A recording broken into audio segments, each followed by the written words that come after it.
সকালবেলা উঠে চাটা বানিয়ে চাটা খেয়ে নিলাম। এখন বরের কাছে টাকা চাওয়ার পালা। এটা বলতে পারো আমার প্রতিদিনের রুটিন।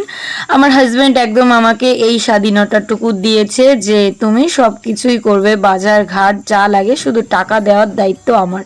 তো সংসারটা যেহেতু আমার, তো দায়িত্ব নিয়ে করতে তো হবে। মাঝে মধ্যে না খুব খারাপ লাগে যে আমারই কেন করতে হয়, কিন্তু একা একা আবার ভাবি সংসারটা তো আমারই তো করতে হবে। তো দেখো এই যে বাড়ির পাশে মুরগির দোকানে চলে এসেছি, এখান থেকে একটু মুরগি নেব। এটা হচ্ছে একটু ওই যে কি বলে সোনালী মুরগি, তো এই মুরগিটাই নেব। আজকে একজন আমাদের বাড়ি অতিথি আসবে, খুব কাছের একজন মানুষ। তোমরা দেখতে থাকো, আশা করছি আজকের ব্লগটা ভালো লাগবে। তো এই কাকিমার কাছে শুনছিলাম, কাকিমা এমনি পোলট্রি মুরগির দাম কত, তাই এখানে মাছও বিক্রি হয় সকালবেলা। তো আজকে ভাবছি মাছ নেব না, শুধু মাংসই নেব। আর ঘরে একটু চিংড়ি মাছ আছে, তাই দিয়ে একটা কিছু করব। তো এই যে কাকিমা সুন্দর করে কেটে কুটে দিচ্ছে, আর আমি তো টাকা নিয়ে এসে দাঁড়িয়ে রয়েছি। আর তোমরা কারা কারা আমার ব্লগ দেখে খুব ভালো লাগে অবশ্যই কিন্তু কমেন্ট করে জানাবে। আমাকে একটা বোন কমেন্ট করেছে, দিদি তোমার ভিডিও খুব ভালো লাগে। থ্যাংক ইউ বুনু, তোমাকে অসংখ্য ধন্যবাদ। এইভাবে কমেন্ট করলে আমি মানে খুব ভালো লাগে। তো এই যে দেখো মুরগিগুলো ছাড়িয়ে দিচ্ছে কাকিমা। তো দোকানে এসে তো এই যে গল্প শুরুই করে দিই। এখন এই মাংসটা বানিয়ে দিলে তারপরে আমি নিয়ে যাব। কি পোলট্রির দাম কত রে কম? পোলট্রি আছে 170 টাকা গোটা। হ্যাঁ, গোটা আছে 170 আর কাটা আছে 230। বরান আছে 250 টাকা। তাহলে তো আমাকে কমই আছে অন্য কম। তো কাকিমা যেটা বললো সেটার সঙ্গে তোমরা অ্যাগ্রি কিনা, তোমাদের ওখানে মাংসর দাম কেমন কমেন্ট করে অবশ্যই জানিও। তো এখান থেকে নিয়ে নিলাম সোনালী মুরগি, এটাকে আজকে দুপুরবেলা রান্না করব। সকালবেলা আমি আজকে রান্নাবান্না করিনি, মানে করেছিলাম ওই একটু হালকা পাতলা খেয়েছি। আর আমার বাড়িতে একজন অতিথি আসবে সেটাই বললাম, তার জন্যই কিন্তু এত কিছু আয়োজন। তো এই যে মাংসটা নিয়ে এখন চলো বাড়িতে যাই, গিয়ে কাজ বাজ শুরু করি। কারণ আজকে না প্রচণ্ড গরম পড়েছে, আর এই ভিডিওটা অনেক দিনের আগের, আমার এডিট করাই হচ্ছে না, তাই দিতে পারছিলাম না। Everyone, good morning. কেমন আছো তোমরা সবাই? আশা করছি খুব ভালো আছো। সঙ্গীতাস লাইফে তোমাদের সবাইকে জানাচ্ছি আরও একবার ওয়েলকাম। তো রাত্রেবেলা একদমই ঘুম হয়নি, মানে কি বলবো, একটা বিশাল বড় দুশ্চিন্তার ভিতর আছি। মানে আমাদের একটা দাদা ইউটিউবার, যার নাম আরিয়ান, মানে সে গত হয়ে গেছে। মানে খুবই সুন্দর, সব কিছুই ভালো ভবিষ্যৎবাণী করেছিল 2022 সালে। সেই ভবিষ্যৎবাণী 2024 সালে বলেছিল সুসাইড বলছি কেন, ওই অ্যাক্সিডেন্ট আছে। তো সেই অ্যাক্সিডেন্টটাই ভবিষ্যৎবাণী যেটা করেছিল সেটাই খেটে গেল। তো তোমাদের বিস্তারিত বলবো এমনি। আর দেখো আমি রাত্রেবেলা ঘুমোতে পারিনি, ওই কথাগুলো ওই ভিডিওগুলো রাত্রেই দেখেছি 12:30 পর্যন্ত, অনেক ভিডিও। তাই দেখে আমি রাত্রেবেলা একটু ঘুমোতে পারিনি। সকালবেলা উঠেছি, ওঠার পরে মানে চোখগুলো একদম সেই হচ্ছে, ভালো লাগছে না। তো এখন সকালবেলা গিয়ে মাংস আনলাম, তার কারণটাও আছে। কারণ কি, একজন এসছে আমাদের বাড়ি, আর আমার শ্বশুর শাশুড়ি কেউ বাড়িতে নেই। আর সকালবেলা ঘুম থেকে উঠে দেখি দোকান বন্ধ, চলে গেছে হচ্ছে কলকাতা ডাক্তার দেখাতে। আর আমার মার প্রচণ্ড শরীর খারাপ, মন মানসিকতা একটুও ভালো নেই। মার যে কি হয়েছে, মা একদম হাঁটা চলা পুরো বন্ধই করে দিয়েছে, একদম বসতেও পারছে না, উঠতেও পারছে না, হাঁটু ফুলে অবস্থা খুব খারাপ। মানে মন মানসিকতা সত্যি ভালো নেই কদিন থেকে, মানে মনের ভিতর দিয়ে যে কি যাচ্ছে। আমি তো ভিডিও বানাচ্ছি না, আজকে ভাবলাম অনেক দিন পরে একটু ব্লগ শ্যুট করি, তাই জন্য চলো যতটা পারি শেয়ার করব। সত্যি একটু ভালো লাগছে না, বিশেষ করে মার জন্য। মার এত বড় শরীর খারাপ হয়ে যাবে, এরকম একটা রোগ হবে মানে ভাবা যায় না এই বয়সে। এখনও কি বয়স হয়েছে আমার মার, মানে ভীষণ মারাত্মক অবস্থা। মানে একটা মানুষ যদি হাঁটা চলা করতে না পারে, হাঁটু ভাঁজ করে বসতে না পারে, রান্না না করতে পারে, বাসন কিছু মাজতে পারে না, সংসারে কোনো কাজ করতে পারবে না। আর আমার ছোট বোনটা এখন কিচ্ছু পারে না। তো মেজো বোনটার বাড়িতে গেছে মা, মানে শরীরটা এত খারাপ মার, কিছুই ভালো লাগছে না। এই সকালেও ফোন করছিলাম। তো চলো, আজকে না প্রচণ্ড গরম পড়েছে, কালকে রাত থেকেই গরম। যে মাংসটা এনেছি তো মাংসটা এখন কিছু করব না, দুপুরবেলায় করব। আর আমার শাশুড়ি মা ভোরবেলা রান্না করে গেছে। আর এখানে কালকের রুটি ছিল, আমি যেটা মাথা এতটা খারাপ হয়ে গেছিল, বলছি না মন মেজাজ ভালো না বলে রুটি বানিয়েও খাইনি। রুটি তরকারির ভিতর রয়েছে, আর ছোলার ছাতু রয়েছে, আর সিঞ্জিনির ঠাম্মি তো রান্না করে গেছে, তো ওর পিসিমণির সঙ্গে বলবো কি কটা খেয়ে নিতে, তাহলে ওই সকালবেলায় খাওয়া দাওয়া কিন্তু কমপ্লিট হয়ে যাবে। তারপরে দুপুরবেলা তো আমি করছি, তো চলো দেখতে থাকো।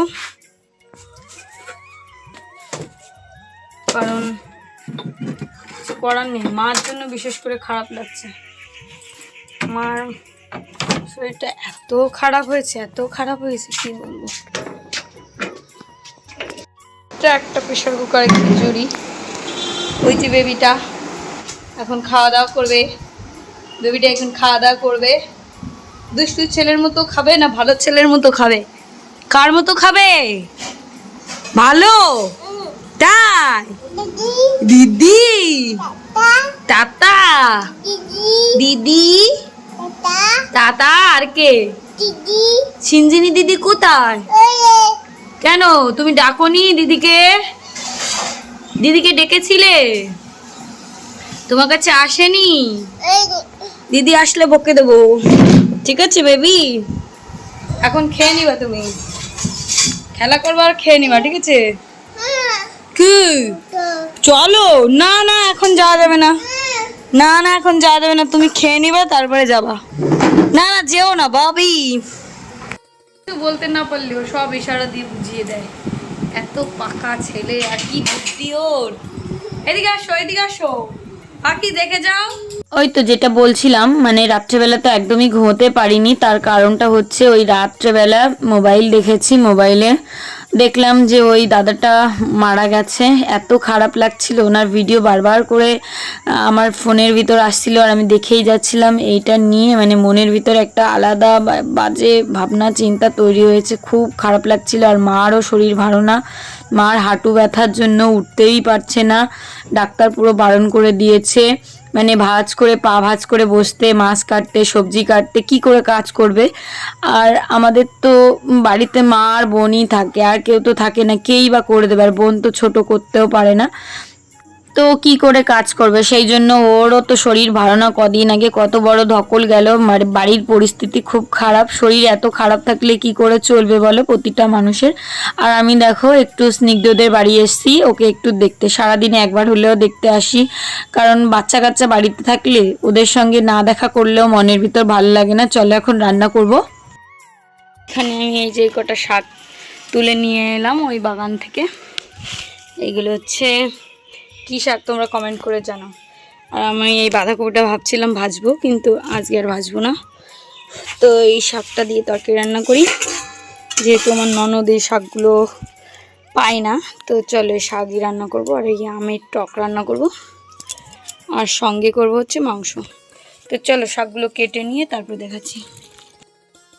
এইখানে আমি এই যে শাকটা কেটে নিয়েছি, ধুয়ে নিয়েছি, আলু টালু কেটে একদম সুন্দর করে গুছিয়ে নিয়েছি। এটার নাম তোমরা কি বলতে পেরেছো এখনো? এটার নাম হচ্ছে, বললাম না, কমেন্ট করো কিন্তু। আর এইখানে দেখো আদা, রসুন, জিরে, লঙ্কা সব একদম আজকে আমার নতুন মিক্সারে করেছি। আর এখানে আছে আম, আলু, টমেটো, রসুন। তো আলুগুলো তো মাংসতে যাবে, এই যে মাংস। আর এই কাপটার ভিতর দেখছো এটা চিংড়ি, তো যেটা দিয়ে এটা রান্না হবে। আর সব কিছু করে নিয়েছি, আমের টক। তো চলো রান্নাটা ঝটাপট করি, এখন বাজে দুপুর 12টা। তো এই যে পাখাটি নিয়ে এসেছি, আজকে কাঠেই করব, তো এখানটা পরিষ্কার করে নিয়েছি। চলো তাহলে শুরু করা যাক রান্নাটা।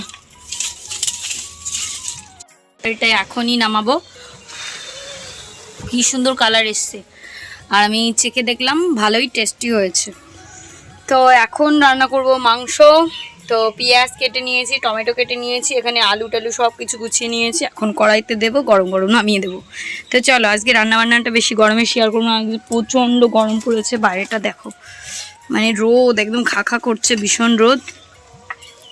তো চলো নামিয়ে তারপরে ফাইনাল লুক দেখাচ্ছি শাকের তরকারি। চিংড়ি মাছ দিয়ে, আলু দিয়ে, আর এটা হচ্ছে তেলা কচু শাক বলেই দিলাম তরকারি। তো হয়ে গেল রান্নাটা আমার। মশলাটা কিন্তু আমার ভালো করে কষানো হয়ে গেছে, অনেকক্ষণ ধরে জল দিয়ে দিয়ে কষাচ্ছি। এখন এই যে মাংসটা দেখছো, এটাকে ঢেলে দিয়ে আরো কষাবো। তো আমার ননদের বাড়ি হচ্ছে শিলিগুড়ি, তো ওইখানেই থাকে, গ্রামে বেশি একটা থাকা হয় না, একদম প্রপার শহরেই। তো ওই জন্য অনেক দিন পরেই এসছে। তো ভাবলাম যে শাশুড়ি মা বাড়িতে নেই, আমি রান্নাবান্না করি। দিদিকে বললাম যে দিদি তুমি কিন্তু সকালবেলা রান্না করো না, দিদি কিন্তু দুদিন এসছে। তো আমি না ভিডিও এতদিন করছিলাম না জন্য তোমাদের সঙ্গে দেখাতে পারছিলাম না, আজকে কিন্তু তোমাদেরকে আমার ননদকে দেখাবো।